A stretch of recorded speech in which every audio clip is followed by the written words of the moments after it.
Hi, this is Ben with Ben Stock Construction. I'm here with Cody Sharpless, our project manager for all our residential projects. We're on a new job we just got started on.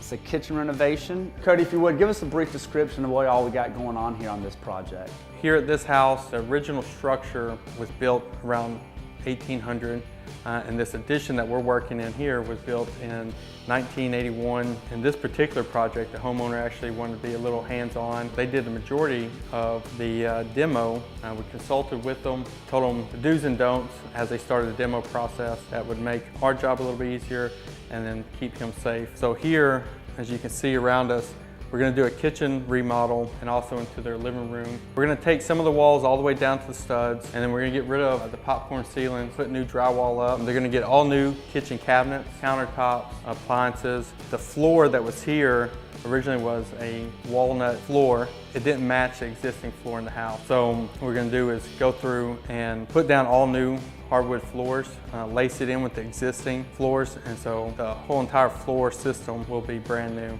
So on all of our jobs, we give the client a schedule of how long this project is supposed to take. How long is this job going to be? We're at about 6 weeks is what we're planning at. Normally it's no longer than 8 weeks. And if there's anything that does delay the process, we talk to the homeowner. We give them different solutions to the problems that we found. What's the most economical way, but always we're gonna do it the right way. So Cody, anytime we do one of these residential renovation jobs, there are always some things that we don't see, unforeseen circumstances. On a job like this, what are some of those things that you're looking for?